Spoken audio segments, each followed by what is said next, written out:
अस्सलामुअलैकुम, क्या हाल है। होप ठीक होंगे, खैर से होंगे, खुश होंगे। अल्हम्दुलिल्लाह हम भी बिल्कुल ठीक है। ये है दोपहर का टाइम, हम निकल रहे थे शॉप से। आज मैं अपने हस्बैंड की कार में आई थी क्योंकि हमने एक दो काम करते हुए आए थे और जाते वक्त भी एक दो काम करने थे।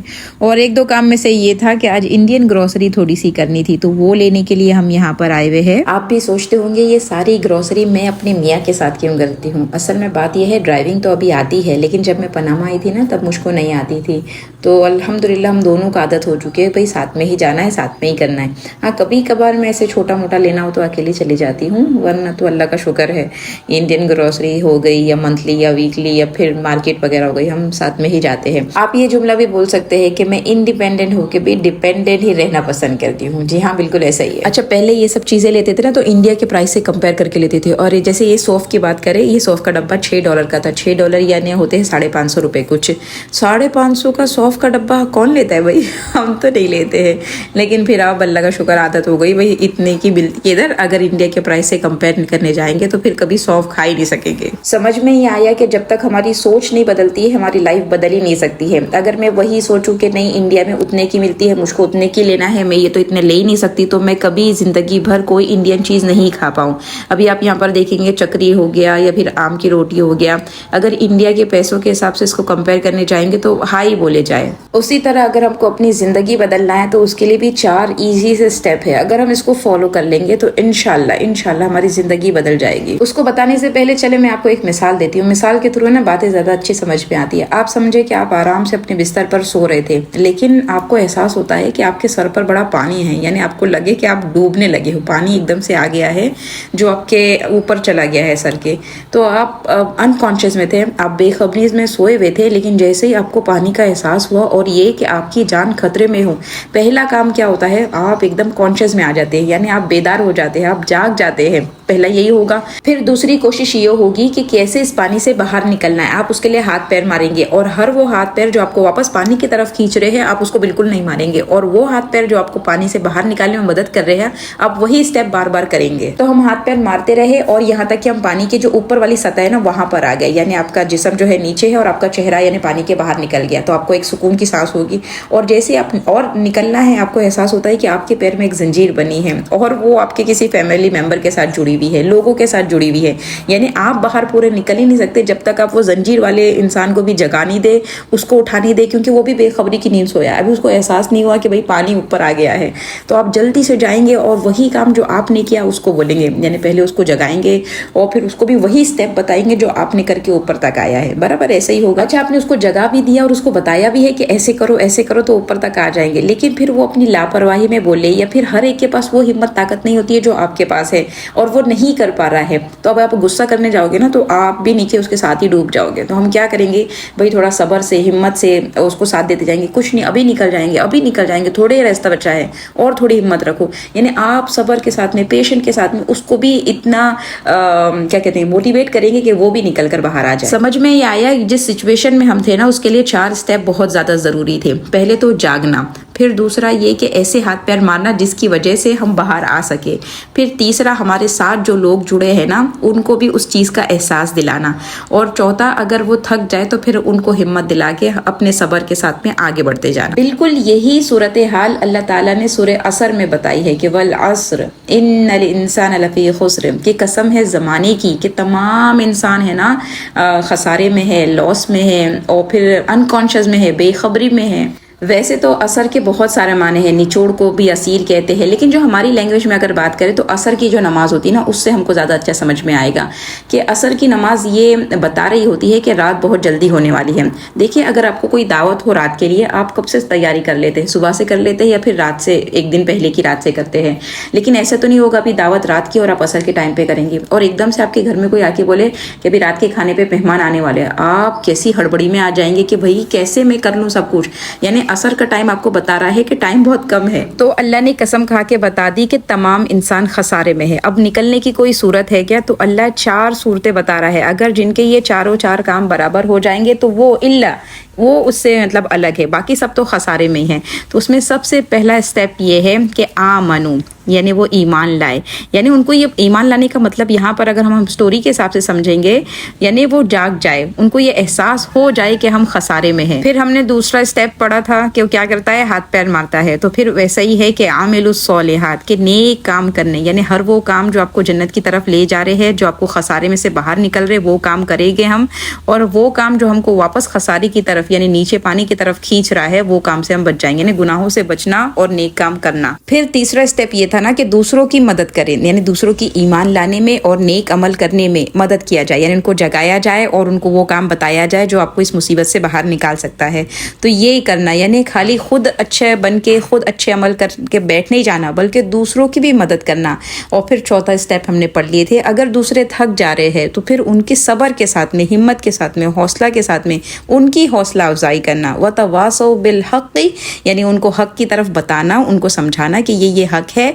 और वतवासौ बिस्सब्र, और ये सब्र के साथ एक दूसरे को तनकीन करते जाना है, एक दूसरे को मोटिवेट करते जाना है कि देखना थकना नहीं है, हमने आगे बढ़ना है, हमने ये खसारे में से निकल जाना है, हमने ऊपर आना है। तो ये 4 इजी से स्टेप है। अच्छा, सूरह आसर को पूरे कुरान का निचोड़ बताया जा रहा है, यानी आपको पूरा कुरान समझ में नहीं आता है, लेकिन अगर आपने इन चारों बातों पर अमल कर लिया तो वो पूरे कुरान में यही चारों बात को अलग अलग तरीके से समझाया गया है। तो निचोड़ वाली सूरह हमको अल्लाह दे रहा है कि 4 स्टेप को फॉलो कर लो। अच्छा, चारों को फॉलो करना पड़ेगा। अब अगर कोई 2 कर ले, यानी आपको असाइनमेंट मिले कि भाई चारों पूरे कर लेना और आप यानी कामयाब हो जाओगे, तो आप कोई 2 अच्छे से करके चले जाए, यानी खुद ईमान लेकर आ गया है और खुद नेक अमल कर लिया, तो वो 100 लेके चला गया, अच्छी वाली एकदम असाइनमेंट तैयार कर दिया।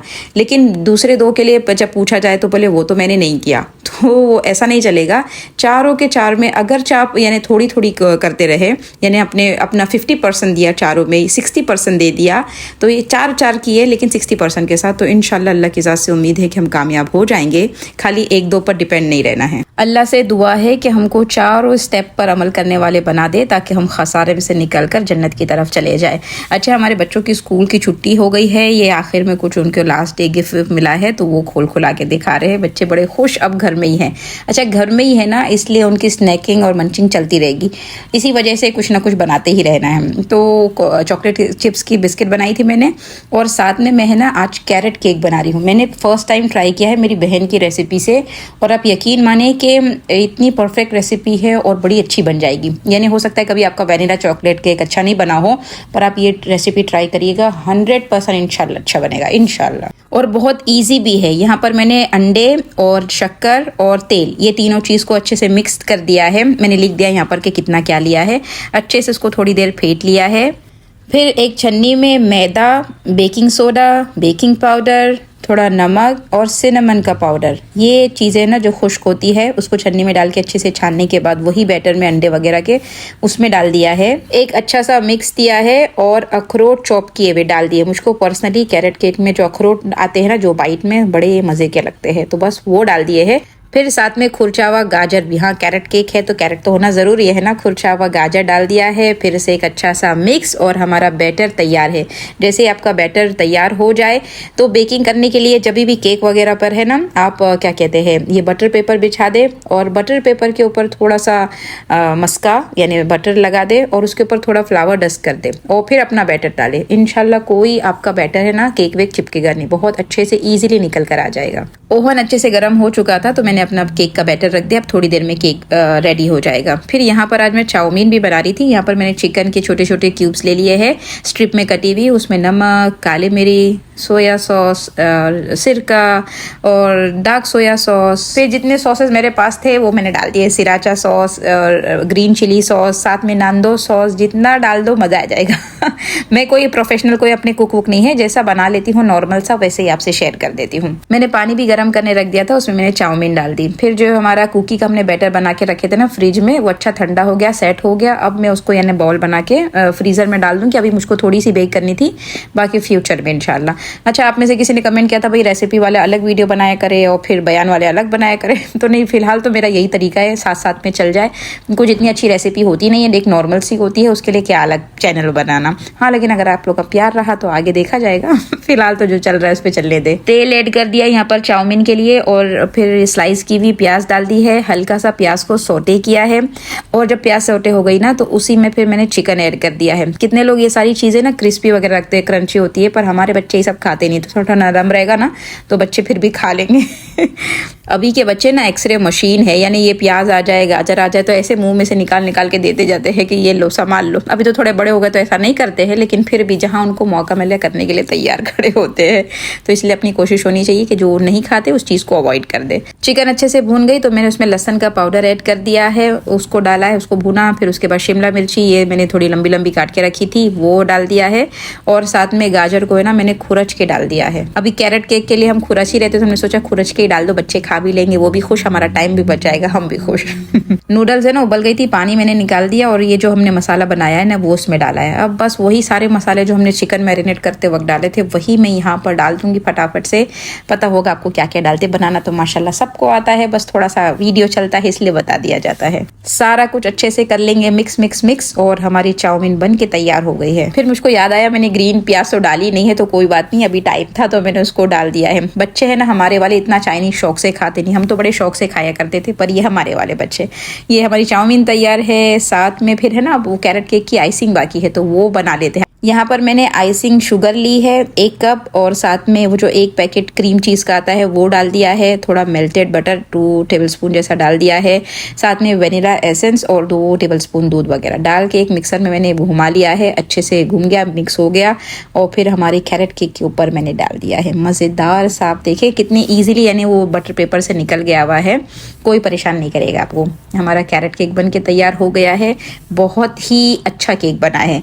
ऐसे तो मैं अपनी रेसिपी को इतना अच्छा बोलती नहीं, लेकिन कुछ मेरे को ऐसा लगता है कि हाँ ये वाकई में अच्छी है, इसलिए मैं मेजरमेंट के साथ बताती हूँ कि आप बनाइएगा, आपको भी मजा आएगी। होप आज का वीडियो आपने एंजॉय किया होगा। इंशाल्लाह फिर मिलेंगे, जल्द मिलेंगे, तब तक के लिए अस्सलाम वालेकुम।